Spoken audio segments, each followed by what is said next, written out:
परमात्मा कहते हैं तुम जब तक तुम प्रेजेंट गुरु को भगवान नहीं मानोगे तब तक तुम्हारा मतलब कुछ हो ही नहीं सकता। अरे आत्मा एक है ना भगत जी, इसके अंदर दो घुसी हुई है। अगर आत्मा एक है तो उसका पति भी एक ही है। सुकरात था जो बहुत बड़ा दार्शनिक हुआ है, सुकरात को जहर देके क्यों मारा गया? उसने यही कहा था कि अगर दुनिया में कहीं भगवान है तो एक हो सकता है, एक से अधिक भगवान नहीं हो सकते। इस बात को लेके उसका विरोध हुआ और उसको जहर देके मार दिया गया विरोधियों के द्वारा। कोई बात 27 साल से गुरुजी कह रहे हैं कि अगर भगवान है तो ये धानक है, ये कबीर है। तो गुरुजी का कितना विरोध हुआ, 2 बार जेल। अब हम क्या कह रहे हैं, अगर वर्तमान में कोई भगवान है तो ये संत रामपाल जी भगवान है। तो देख लो आप और हमारे लग रहे हैं लट ये पहचान है भगत जी, ये पहचान है। गुरु संघर्ष कर रहा, चेला मौज कर रहा, जिंदगी में पार नहीं हो सकता। गुरु वाले लक्षण आपके साथ भी होंगे अगर आप अपने गुरु के रास्ते पे चल रहे हो तो खाना पड़ेगा। तो भगत जी के इस मार्ग में इस साथ संगति की इतनी आवश्यकता कैसे पड़ी परमात्मा के रहते सकते? ऐसा क्या रीजन पड़ गया था परमात्मा? वो तो हमने देखी है पूरी फिल्म, मगर मैं ये समझना चाहता हूँ कि भाई इस मार्ग में इस साध संगति की क्या आवश्यकता पड़ी कि भाई परमात्मा को साध संगति अलग से बनानी पड़ी? अब भैंस के मालिक को उसके गले में बेल्ट डालने की क्या जरूरत पड़ रही है जब उसको घर की 4 दीवारी में रखता है? तो वही तो मैं जानना भाई, उस समय तो जरूरत पड़ती नहीं जब खुला चारा सार पूरा 4 दीवारी के अंदर फैला पड़ा। भाई परमात्मा हमें अंदर से जागृत करना चाहते हैं कि हम स्वयं आगे बढ़ें। इनों में ऐसा क्या दोष है? जो मैनेजमेंट वाले हैं ये भी तो भक्ति कर ही रहे हैं, तो वैसे तो सब चीजें समझ रहा हूं। दोष भगत जी, दोष उनका नहीं है, दोष उनके संस्कारों का है। दोष उनके संस्कारों का, उनके पिछले जन्म की भक्ति, उनकी यात्रा का है। वो भक्ति तो ये मानो अभी भी वैसा, ये तो नहीं कहूँगा मैं उन्हों की कम है या मेरी ज़्यादा है। ये सब ये हमारे पैमाना हमारे हाथ में नहीं हो तो गुरु जी के हाथ में, ठीक है। बट एक बात ये आ जाती है कि भाई उन्होंने, हमने कई भक्तों को ऐसा देखा है कि वो परिपूर्ण रूप से भक्ति कर रहे हैं, ठीक है, हर मर्यादा को निभा रहे हैं, यहाँ तक कि घर में बैठ के अपनी वो साधना तक कर रहे जो गुरु जी द्वारा निर्धारित की गई है कानूनों में, ठीक है। मगर उन भगतों का एक सिस्टम खाली मैनेजमेंट से जुड़ चुका है, और वो मैनेजमेंट से जुड़ते के साथ ही वो हमारी नज़र में एक मतलब गुरु विहीन हो गए एक तरीके से, कि मर्यादा जैसे कि मैनेजमेंट या साध संगति दोनों में एक निर्धारित। अब वो मैनेजमेंट से जुड़ गए तो वो एक तरीके से हमारी नज़र में गुरु से दूर हो गए। बट उन्हों की नज़र से, गुरु जी के ज्ञान आधार से या मर्यादा की नज़र से देखा जाए तो वो वास्तव में भगत है।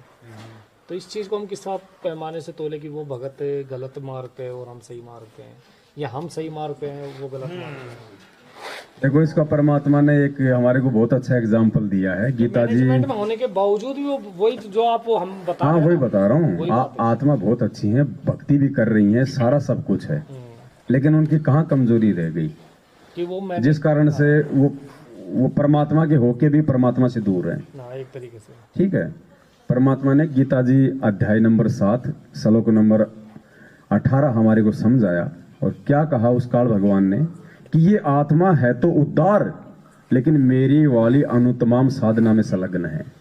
वो भगत है तो बहुत अच्छे, मर्यादित हैं, गुरुजी को गुरुजी मानते हैं, गुरुजी के प्रति समर्पित भी हैं, लेकिन उनकी जो गति है वो मैनेजमेंट के साथ मिलके और जो है वो कर्म फोड़ने वाली है, क्योंकि वो ज्ञान को आधार नहीं बना पा रहे। मैं उन्हों की बुद्धि थोड़ी ना काम कर रही है यहाँ। बुद्धि तो आपकी भी काम नहीं कर रही, जो आपने भगवान को भगवान मान लिया। नहीं, हमारी बुद्धि तो परमात्मा के नहीं काम कर रही भगत जी।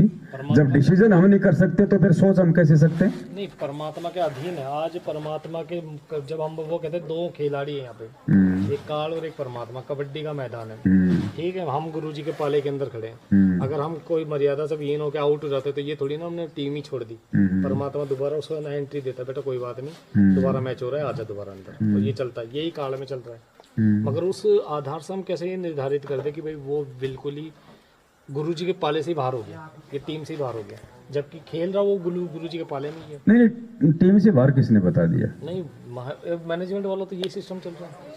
वो भगत जी हमारी नजरों में बाहर है ना, हमारी नजरों में, क्योंकि हम जो है मतलब की हर चीज को हम ज्ञान आधार से तोलते हैं। अब साध संगति के आधार से तो फिर वो पार होएंगे ही नहीं। अगर वो ऐसे ही रहे चाहे वो कितने अच्छे हैं, वो कितनी भक्ति कर रहे हैं, अगर वो इसी प्रकार से रहे तो वो पार नहीं हो पाएंगे भगत जी। ये ज्ञान मार्ग है। ये शिक्षा क्यों दी फिर भगवान ने? क्या जरूरत थी फिर अक्षर ज्ञान करवाने की, ये शास्त्र पढ़ाने की, ये अच्छे और बुरे कर्म बताने की, 27 साल से रात को 2-2 बजे जाके सत्संग करने की। 2 लाइन बोल देते, जैसे आज ही पीले पर्चे निकाल रहे हैं, 2 पर्चे निकाल देते, गुरु जी ऐसा करो, बस हो गया, जाओ अपने घर पे। सत्संग क्यों किए 4-4, 5-5 घंटे 27 साल से? क्यों अपना समय बर्बाद किया परमात्मा ने इतना भगत जी? खाली देखा देखी में चलने के लिए जो आज वो चल रहे हैं, भेड़ चाल में चलने के लिए। राजनीति के आदेश कब दिए परमात्मा ने? फिर क्यों अपने कर्म फोड़ रहे हैं? संत हो गए और तुम गुंडों की सीबीआई जांच करवा रहे हो, ये ज्ञान आधार है? नहीं, वो इसलिए वो दूर हैं, इन चीजों में नहीं है। इसलिए वो भगत, देखो भगत जी, उनके साथ में थे सर। आपको 2 में से एक पार्टी के साथ में जोड़ना पड़ेगा अगर इस भक्ति मार्ग में जीवित रहना है तो। गुरु जी के बाहर आने से पहले घर बैठ के भक्ति होगी, लेकिन वर्तमान में नहीं हो सकती। घर बैठ के भक्ति का समय गुरु जी के सतलोक जाने के बाद का है। जब तक गुरु जी इस पृथ्वी पे हैं और जब तक गुरु जी जेल में, आपको दोनों में से एक पार्टी के साथ आपको जुड़ना पड़ेगा। चाहे मैनेजमेंट के साथ में जुड़ के आप जी कुकर्म कर लो, चाहे साथ संगति से जुड़ के आप जी सुकर्म कर लो, तो ही आप भक्ति पे रह पाओगे, आप टिक पाओगे। आप सोचो छोड़े रे यार, वो भी ऐसे वो भी ऐसे, मैं तो अपने घर पे बैठ के भक्ति करूंगा, 6 महीने बाद आपको वो मदन पंथ में मिलेगा। घर बैठ के भक्ति नहीं होगी भगत जी। मतलब ये जंग का समय, इसमें तो लड़ना ही पड़ेगा। बिल्कुल 2 में से एक के साथ तो रहना पड़ेगा आपको। ये तो सत्य बात है। जब महाभारत का युद्ध हुआ, पूरे देश की सेनाएं बट गई थी, जो कौरवों के पक्ष में कौरवों के और पांडवों के पांडवों के। कुछ को कोई मतलब ना हो, जब भी बाकी उनका कोई जिक्र नहीं है। बाकी जो थे ना, रहने दो रहने दो रहने दो, उनका कोई जिक्र नहीं है भगत जी। पूरी दुनिया की आई थी महाभारत में। और पूरी दुनिया समझो, पहले इतनी जनसंख्या थी भारत में, कम से कम कोई मतलब 20 देश थे सही बात। भारत की सीमाओं में। तो वर्तमान में भगत जी आपको एक पार्टी से जुड़ के रहना पड़ेगा। हाँ, और आपके पास एक मौका है, जब तक गुरु जी हैं इस पृथ्वी पे, जब तक उनके चरण कमल इस पृथ्वी पे टिके हुए हैं मानव शरीर में, तब तक भगत जी आपके पास मौका है, यदि आप साफ सुथरे होके वापस। लेकिन तरीका यही है, यही साथ संगति भगत जी। हाँ, ये इसी को और कोई तरीका नहीं है मोक्ष प्राप्त करने का। सही बात। देखो गुरु जी को हम कितना समझ पाए, उनके रहते सहते, उनके सत्संगों को हम कितना समझ पाए, सब जानते हैं भगत जी। ये बुद्धि परमात्मा ने साध संगतियों से जोड़ के हमारे को बख्शी है। सही बात। ये साध संगति ही वो एक मतलब माध्यम है, जिस माध्यम से हम इस परमेश्वर की मोक्ष वाली सीढ़ी को हम प्राप्त करेंगे। दूसरा तरीका नहीं है।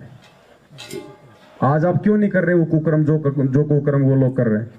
क्यों नहीं कर रहे? सिर्फ एक ज्ञान का अंतर है, सिर्फ ज्ञान का अंतर है भगत जी, सिर्फ सोच का अंतर। और ये ज्ञान और सोच भगत जी पिछले संस्कारों से उत्पन्न होती है।